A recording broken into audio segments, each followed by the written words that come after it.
الرحمن الرحيم يا أيها الذين آمنوا أوفوا بالعقود۔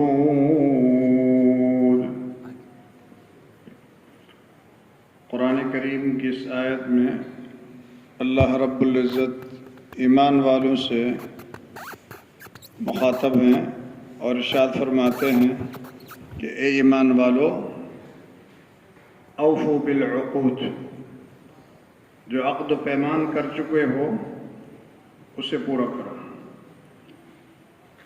ایفاء عہد، اس کے اسلام میں بڑی تاکید آئی ہے کہ مسلمان وہ ہے کہ جو اپنے کیے ہوئے وعدے کو نبھاتا ہے، اور جو وعدہ خلافی کرتا ہے تو یہ منافق ہے۔ منافقوں کی علامات جو بیان کی گئی ہیں ان میں سے ایک یہ بھی ہے کہ جب وہ وعدہ کرتا ہے، اذا وعد اخلف، جب وہ وعدہ کرتا ہے تو اس کی خلاف ورزی کرتا ہے، کیونکہ نظام زندگی آپ دیکھیں وہ پورا کا پورا جو ہے یہ عہد و پیمان کے ساتھ بندھی ہوئی ہے۔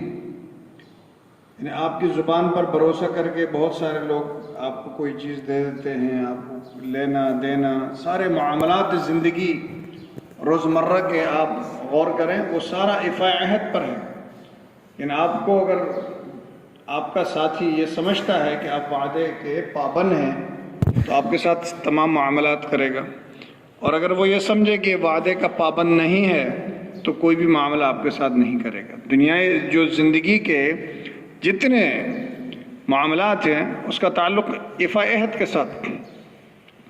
اسی لیے قرآن کریم میں اللہ رب العزت نے اس حکم کو اہتمام کے ساتھ ایمان والوں کو جو ہے حکم دیا ہے کہ اے ایمان والوں، اپنے عہد و پیمان کی پاسداری کرو، اور ایمان والوں کی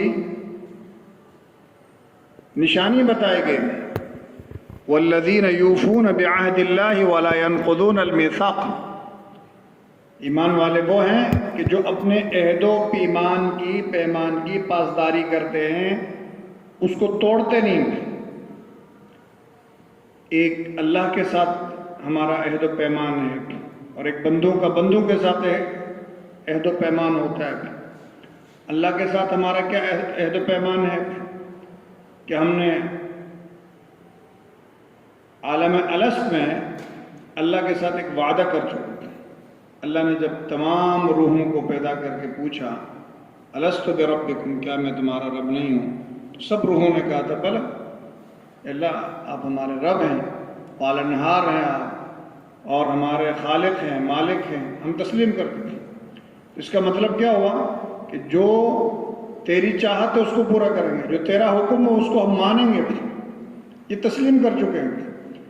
اور پھر دنیا میں آ کر اس عالم الست میں جو ہم وعدہ کر چکے ہیں کہ تیری ہی بندگی کریں گے، تجھ ہی کو اپنا معبود برحق مانیں گے، اس کی پاسداری دنیا میں آ کے کرنا ہے۔ اور پھر جو کلمہ ہم نے پڑھا ہے یہ بھی ایک عہد و پیمان ہے، لا الہ الا اللہ محمد الرسول اللہ۔ لا الہ الا اللہ